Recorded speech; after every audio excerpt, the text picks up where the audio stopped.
Arthur is proud of his line to the fishing village. He likes these trains to be punctual.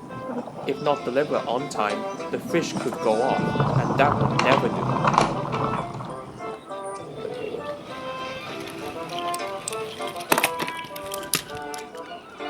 One evening, a rather flustered Arthur arrived at Ballarat with fish for Henry's flying kipper.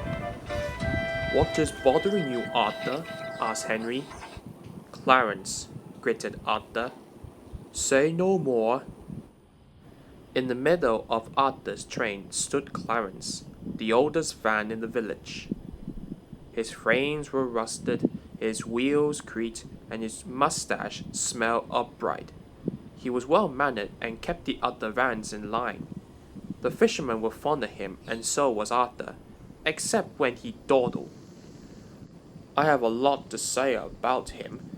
One time he held me back because he thought he saw a whale. I may not have a spotless record anymore, but that doesn't mean for him to make my trains late. "It's all right, Arthur," said Henry. "Clarence means well. Sometimes what he does might be good benefit. Are you sure? Positive, Arthur."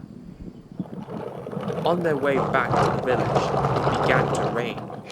Arthur was struggling to see the line ahead, while Clarence was entertaining the other trucks. "Mostly these parts," he muttered, "or when the beasts of the seas come out to play. And I guess and you're missed with great serpents that lurk beneath the waves." Suddenly, in a flash of lightning, he saw something out of the horizon. "Arthur, boy! Arthur! There's something out there! For the last time, Clarence! There are no whales around here. Now come on before the weather worsens." Clarence subsided, but couldn't shake the feeling something wasn't right. By morning, the rain had lessened, but the sky was grey. Arthur was glad he had a shed to keep him warm. "I don't like this sort of weather," he said glumly. "Nor do I, old boy," said the driver. "But we must be off. The morning's catch due out soon." At the quay, the fishermen were concerned.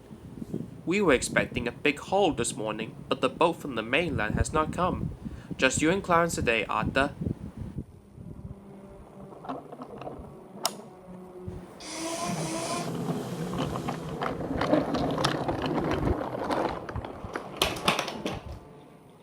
Soon they were heading down the line. "I wonder what we'll see out there today," Clarence said, smiling. "Perhaps it's today the whales finally surface." "Whatever is out there is no concern of ours right now," said Arthur sternly. "Although this load is small, but it must be on time." Suddenly, there was a great screeching and groaning. Clarence's brakes had slipped on.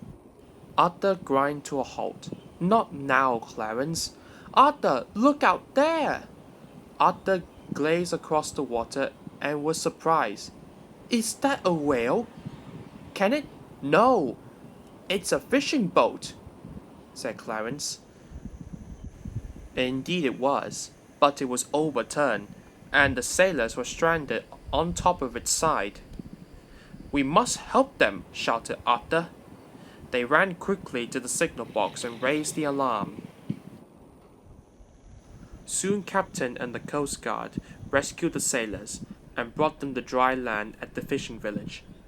"We were bringing your delivery of fish," said one. "When the storm rolled in, the waves capsized us before we could send a distress call.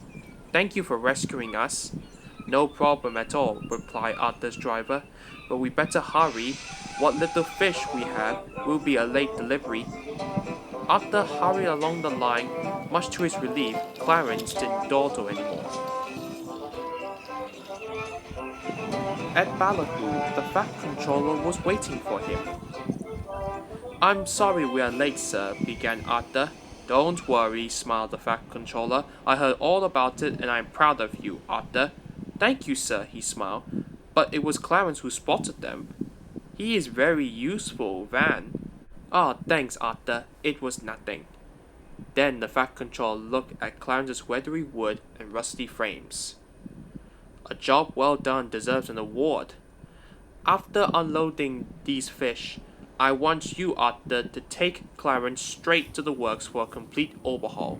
Gladly, sir, smiled Arthur.